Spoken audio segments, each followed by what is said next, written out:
Welcome to SDA Mastery, the podcast series hosted by Tania Gomez Consulting. In each episode, we'll be sharing valuable insights and tips that can help you learn the intricacies of specialist disability accommodation. We will demystify the entire SDA process, give you direct access to experts in the field, and help you to discover what life is like as an SDA provider. Whether you're thinking about leaping into SDA or you're looking to level up your existing NDIS business, you're in the right place. Come on in, let's explore the SDA space together. Hello there, everybody. Today I'm sitting down with the fabulous Minh from NDIS Property Australia, and Minh's going to be asking me his questions about SDA registration. Thank you, Tania. It's always fun to get in front of a camera for once instead of being behind a microphone as the podcast we do. From our side of the world, being SDA, we want to find out more about the registration process of providers. Yeah.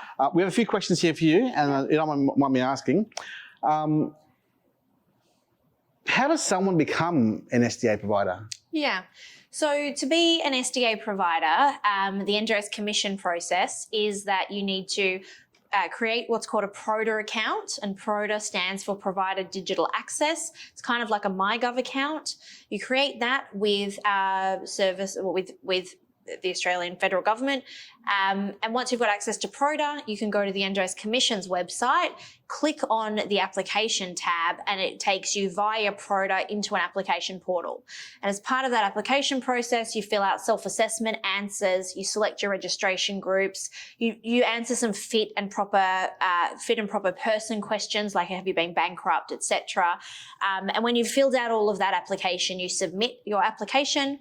As soon as you've submitted that application, you get a document called a scope of audit form, and that is the official document that tells you how do you fit into the NDIS Commission's land. Thank you for that answer. However, that's not the answer I was looking for. Okay. You went straight to PRODA, and being outside, I'm going, well, PRODA. Well, hang on. How does one become an SDA provider? Shouldn't the questions for our listeners or viewers to watch is, what's the first question to begin with? Do I even want to be an SDA provider? Is that where we start? Yeah, absolutely. So you definitely need to decide if you want to be a registered provider, what services do you want to deliver, and what's your specialty. So really the only people who should be thinking about SDA first and foremost should be people who are builders or property managers, and they have heard about SDA and it kind of complements their existing business. So I get phone calls constantly. I had one today from someone who is a current builder who's heard about NDIS. He's done some home modifications for another client or another provider, and he's now decided he wants to register and he wants to go through that process. Okay, so the decision to proceed is good. Yeah. After deciding, then what does one do to become an SDA provider? They come to a consultant or you can go to a consultant or you can do it yourself. It's actually quite simple. Okay. So you basically fill out an application form with the commission. You use PRODA to access that, but high level is you go and fill out an application form, you choose an auditing body, you undertake an audit. That's high level. And after the audit, the documents go to the commission and they take their time to review those and then approve you. Does an applicant not need to do some homework first to become? Surely it's not as easy as filling out a form and lodging it. Surely not. Well, you fill out the form and lodge it. It is actually that simple to apply, but then you need to go through the audit process. So to be successful at audit, you need to buy policies, you need to understand the practice standards, and to get through the audit process, you need to know what's going on and how to be. You need to prove that you're going to be a good SDA provider. Sure. So that gap between deciding to do it and an audit session in the future, there's a gap there of 2 or 3 or 4 months, obviously, right? It can be, yeah. And in that moment, in the gap there, they're going to get the policies and understand the procedures and the compliance and all the kind of stuff, right? So, so how does one begin that process themselves? Yeah, it's all contained in the document called the NDIS Practice Standards. So the Practice Standards is a large document, but the SDA standards, which is known as Module 5, is actually really simple. There's only 5 standards that an SDA provider needs to provide information against.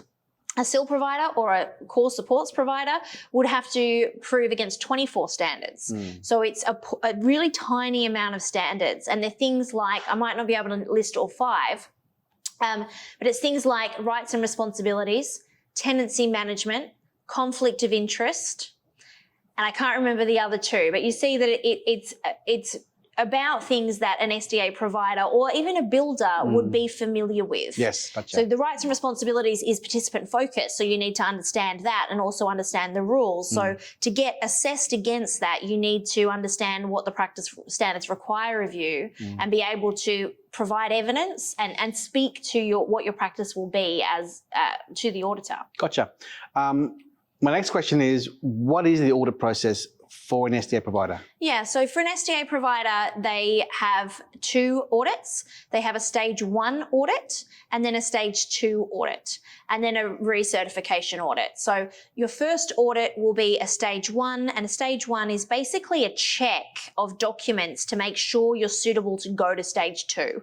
So that's where you provide your policies, your registers, your insurances, your builder's qualifications, or your architect's qualifications, whatever you might be.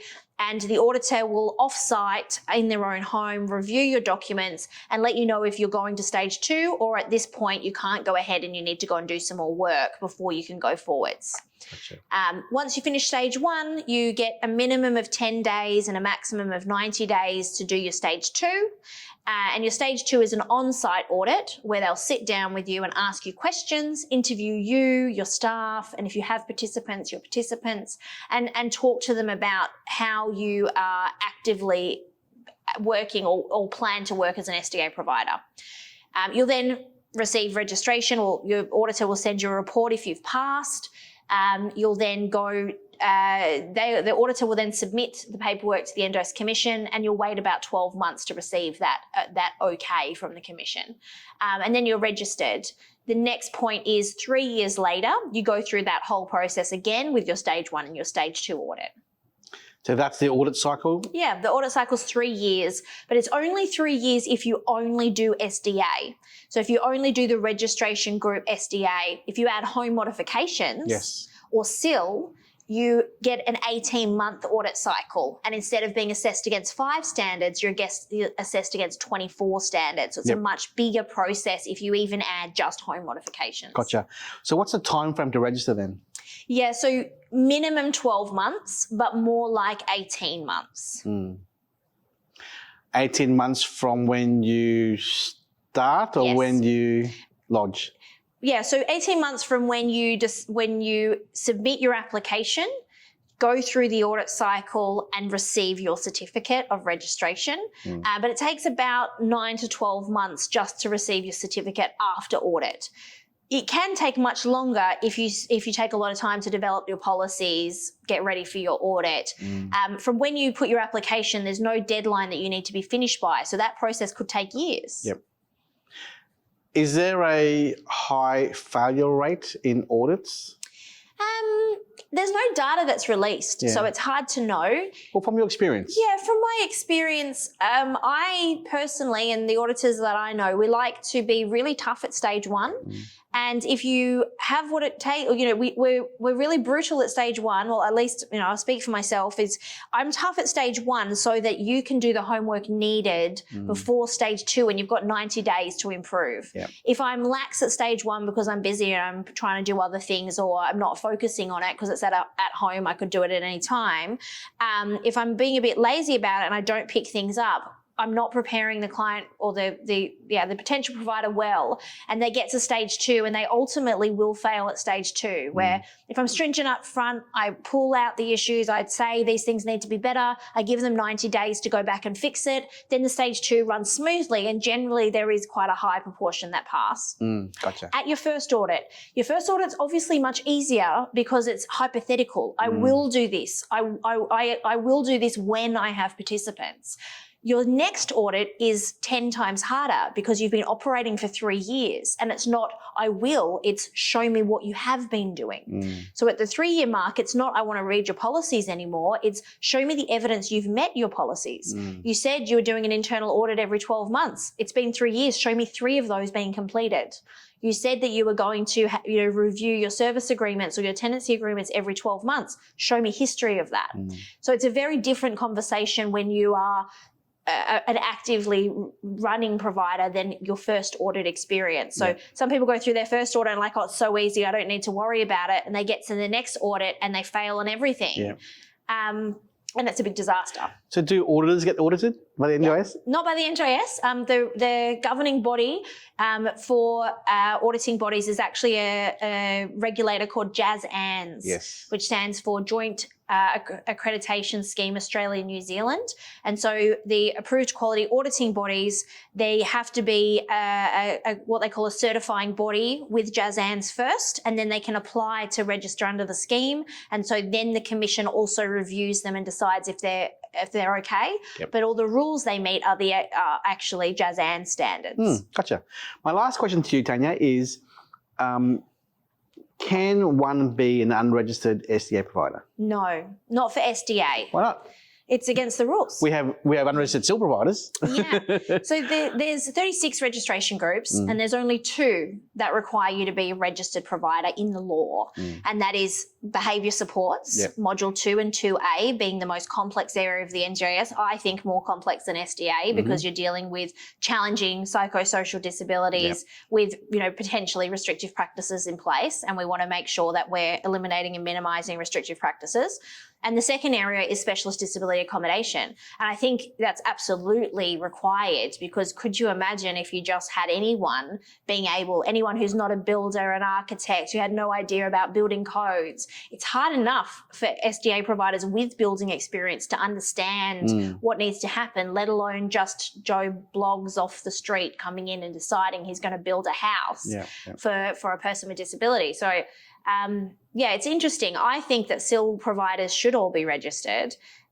And SIL providers do if they deal with complex clients with behaviour support plans in place. So anyone who wants to be a SIL provider and talks to me, I say, well, you're not going to be in SIL for very long before you need a behaviour support plan, so you might as well be registered. Where if you were just providing transport or community access, my advice usually is don't register for the first 6 months. Figure the business model out, figure out who your participants are, and don't start being registered until you've got $6,000 of profit in the bank, because that's how much the audit and they're buying the policies is going to cost you. And you don't want to start a business having a debt. Sure. I know I said one last question, but I have another last question. Sure. Is it costly to maintain compliance of one's business in the NDIS world? Yeah, it's very costly. It is. It's costly mostly because people who know how to do it are highly experienced and expensive. And it's a really challenging thing. In the work that I do, I oversee many providers' compliance, and they do have compliance teams, and they will hire just an admin person on the minimum wage to come and do their compliance. And it's a trap, because you think, oh, maintaining these registers aren't that important. Version control, continuous improvement, it doesn't sound sexy or cool, and it's not generating money. So they get the cheapest resource to do it.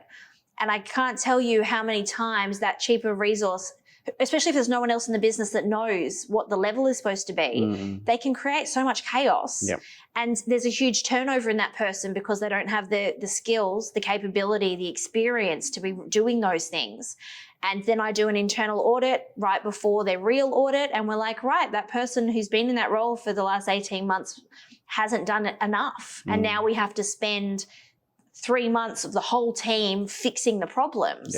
So you hired someone at $23 an hour thinking you were saving money, but now you've taken off all your very expensive staff to go and fix the problem. Or the other thing that happens is you just have this turnover of these people lasting in the roles 3 months and the process is never really being embedded. So I've kind of come up with a little bit of a solution for that. I've partnered with Care BPO, who are an offshoring company, and I'm training their virtual compliance assistants. And I'll do an annual internal audit of a disability provider so that they've got that oversight. They've had someone who's trained. And outside of that, they pay an offshore resource at a low hourly rate to maintain it, but it's maintained within a system that is overseen by someone who has experience to know if there's gaps. Wonderful. So hopefully that means it's cost effective, but still has a level of expertise and oversight so that the owners can, sleep well at night. Awesome. Well, thank you so much for explaining to us the ins and outs of becoming an SDA provider. I think our viewers and our listeners will be more educated now to hear all this information from you. Yeah. Thanks for joining me. Cheers. Yeah. On the next episode of SDA Mastery. Well, SDA is Specialist Disability Accommodation. So we're talking about the housing itself. But an SDA provider is an NDIS provider registered with the NDIS Commission as an entity, with permission to run that housing. And because the NDIS only wants to pay payments out to providers that they approve of, because we're dealing with vulnerable people. Thank you for joining us on this episode of SDA Mastery by Tania Gomez Consulting. We hope you found this episode helpful and valuable. If you enjoyed the show, please subscribe, leave us a rating and share it with others. Until next time, keep learning.